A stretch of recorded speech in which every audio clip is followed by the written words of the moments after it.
Sandali lang, mabilis lang to. Sige na nga eh. Pasok ka.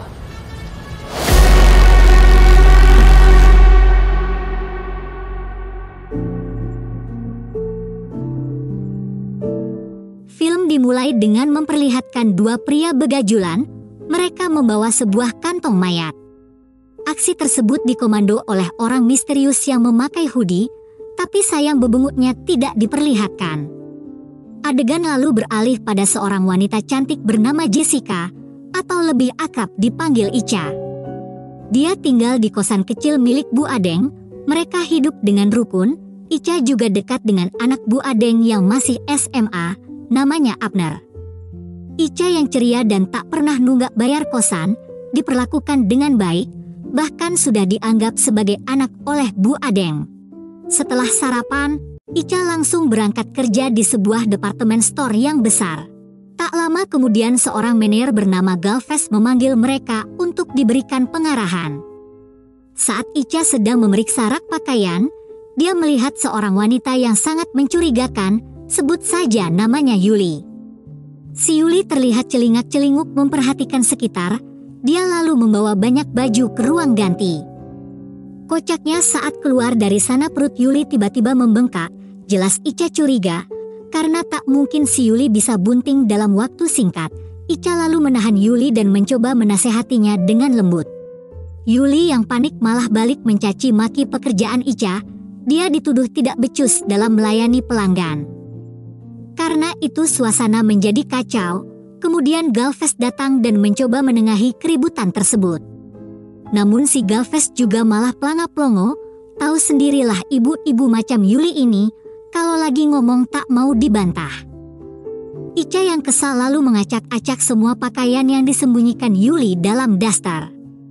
Jelas Yuli tak bisa mengelak lagi, Pak Satpam datang dan segera mengamankannya.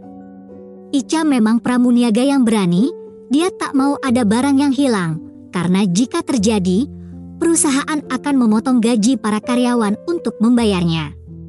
Saat Ica kembali kerja, dia harus melayani pria tua nakal yang bikin ngelus dada. Modusnya sih pengen beli sepatu, lalu dia menyuruh Ica untuk memakaikan sepatu tersebut. Sebenarnya Ica tahu, kalau pria tua itu hanya ingin melihat bujur dan pepaya kembarnya yang molek. Lama-lama Ica kesal juga, karena pria itu makin berani melecehkannya. Keributan kembali terjadi. Kali ini Ica benar-benar ditegur Galvez yang menganggap sikap Ica sudah keterlaluan. Ica lalu dipanggil ke ruangan. Di sini Ica diingatkan untuk mengalah kepada pembeli, karena menurutnya pembeli adalah raja. Ica lalu menjelaskan kalau dia hanya berusaha membela diri, namun Galvez tak peduli dan malah berniat untuk memecat Ica. Melihat keadaan Ica yang makin terpojok, Galvez memanfaatkan situasi tersebut. Dia memaksa Ica untuk mengkarake pendulnya sampai layu. Dengan begitu Galvez akan memberinya kesempatan untuk bekerja lebih baik lagi. Ica yang tak punya pilihan lain, terpaksa mengikuti perintah dari manajer nakal tersebut. Tak lama kemudian, datanglah anak pemilik departemen store tempat Ica bekerja, namanya adalah Dev. Dia datang ke sini untuk menemui ayahnya di tempat kerja. Ayah Dev menyerahkan semua urusan department store kepada Dev, karena dia harus menjalani pengobatan di Singapura. Setelah itu, Dev meminta Ica untuk memilihkan beberapa pakaian bagus untuknya. Dev juga meminta Ica untuk membawakan pakaian itu ke ruang ganti. Tapi sungguh di luar Nurul, alih-alih mencoba pakaian tersebut, Dev malah menyuruh Ica masuk dan mengajaknya cukur-rukuk dengan barbar. Malamnya departemen store tutup, Ica dan kawan-kawan bisa pulang untuk istirahat. Ica lalu dijemput oleh pacarnya yang bernama Roman, dia berprofesi sebagai polisi. Roman kemudian mengajak Ica untuk jalan-jalan, namun Ica menolaknya karena ternyata Roman sudah mempunyai istri. Dari percakapan mereka, diketahui kalau Ica terpaksa menjadi wanita simpanan Roman. 5 tahun lalu, ayah Ica terkena kasus dan dijebloskan ke penjara, dan hanya Roman yang tahu keberadaan ayah Ica. Ica juga berhutang banyak pada Roman, sehingga ia rela diperlakukan kasar dan harus siap melayani Roman ketika sedang sagapung. Keesokan paginya Ica yang baru sampai rumah langsung diceramahi Abner. Bu Adeng pun memperingatkan Ica untuk tidak pulang pagi lagi, karena telinga Bu Adeng kepanasan mendengar tetangga yang bergosip aneh-aneh tentang Ica. Selain sebagai pemilik kos, Bu Adeng juga seorang guru. Pagi itu Bu Adeng pergi mengajar, begitu pula dengan Abner yang pergi ke sekolah. Namun di tengah perjalanan, Abner mendapat kabar bahwa para guru tidak datang karena sedang demo. Daripada gabut di sekolah, Abner lebih memilih kembali pulang ke rumah. Tiba-tiba Ica terbangun karena ada panggilan dari Roman. Di sini Roman menyuruh Ica mengemasi barang-barangnya karena ada pekerjaan penting yang harus mereka selesaikan. Lalu Ica pergi ke kamar mandi untuk membersihkan diri. Kebetulan dia sedang datang bulan. Kocaknya dia malah bertemu dengan Abner yang kegep sedang olahraga 5 jari. Ica tertawa girang melihat kelakuan Abner yang ternyata tak berbeda dari remaja kebanyakan. Mereka lalu masak dan makan layaknya pacar yang sedang kasmaran. Ica dan Abner sempat terbawa suasana, tapi Ica hanya bisa mengkarake pendul Abner karena sedang tidak bisa disodok.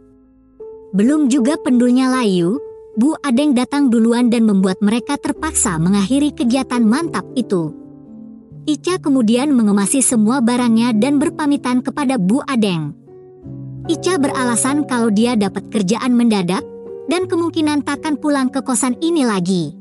Di sisi lain, terlihat Indai sedang bernegosiasi dengan Galvez. Dia meminta maaf karena tidak mampu membayar seluruh utangnya. Indai tahu kalau Galvez adalah manajer nakal. Dengan godaan manja dia berhasil mengajaknya untuk cukurukuk di kantor. Malam harinya ketika para pekerja sudah bersiap untuk pulang. Seperti biasa, Roman datang dan menanyakan keberadaan Ica. Pegawai lain memberitahu kalau Ica sedang berlibur hari ini, makanya dia tidak masuk kerja. Namun Roman tidak percaya dan meminta untuk bertemu dengan Galvez. Tanpa basa-basi Roman langsung meninju Galvez. Rupanya Roman sudah tahu kelakuan Galvez yang suka cukurukuk dengan karyawan wanita termasuk Ica. Di tengah keributan itu, terlihat seseorang menyelinap ke gudang dari tempat parkir. Ternyata itu adalah Ica. Ia membakar saklar listrik hingga membuat departemen store terbakar hebat. Ica lalu pergi ke ruang dokumen dan membuka brankas berisi uang penjualan dan dokumen penting. Saat sibuk mengantongi uang, Ica mendengar suara tembakan. Ternyata Roman menembak Melaya merupakan sahabat Ica. Ternyata Roman juga terlibat dalam peristiwa mengerikan ini. Ica lalu menyelipkan dompet dan tanda pengenalnya di dekat Melay, agar orang-orang mengira kalau yang meninggal itu adalah Ica. Ica dan Dev kemudian bersantai untuk merayakan kesuksesan mereka. Sayangnya di sini Dev harus mengakhiri hubungan mereka, mengingat Ica sudah dianggap meninggal dalam kebakaran, jadi mereka tak bisa bertemu lagi, sebagai imbalan atas kerja keras Ica. Dev memberinya uang yang banyak. Mereka juga masuk kamar untuk cukurukuk dengan barbar sebagai tanda perpisahan. Mari beralih pada masa lalu Ica yang mengawali rentetan kejadian buruk di film ini. Saat itu ibu Ica selingkuh dengan pria yang berprofesi sebagai pembunuh bayaran, namanya adalah Ruel. Setiap hari, Ica dan ibunya bertugas membersihkan para korban dari kekejaman Ruel. Hingga suatu malam, Ruel mabuk parah dan mencoba melecehkan Ica. Tiba-tiba ayah Ica datang dan menghajar Ruel, perkelahian berlangsung dengan seru. Ruel yang sedang oleng tidak sengaja membunuh ibu Ica dengan pistol. Melihat hal tersebut Ica naik pitam dan menikam Ruel hingga berpulang ke alam baka. Naluri seorang ayah yang selalu ingin melindungi anaknya, membuat ayah Ica mengaku sebagai pembunuh Ruel. Polisi yang dipimpin Roman lalu datang dan kemudian menangkap ayah Ica. Mendengar Ica sudah tak punya lagi keluarga, Roman memanfaatkan situasi untuk bisa mendapatkan jatah kamar gratis darinya. Setelah menerima uang yang super banyak, Ica menebus para polisi korup, termasuk membayar semua utangnya pada Roman. Ica kemudian menelepon Roman dan mengatakan dia sedang dalam perjalanan ke penjara tempat ayahnya berada. Sesampainya di sana, Ica langsung menanyakan keberadaan ayahnya. Namun penjaga mengatakan kalau ayah Ica sudah meninggal. Mendengar hal itu, Ica sangat bersedih karena belum sempat bertemu dengan ayah yang selalu melindunginya. Beberapa hari berlalu, Ica bertemu dengan dua orang laki-laki di awal film. Mereka membawa kantong mayat dan ternyata isinya adalah Roman. Ica sengaja menyuruh orang lain untuk mengeksekusi Roman sebagai pembalasan atas perlakuan buruk yang dia terima selama ini.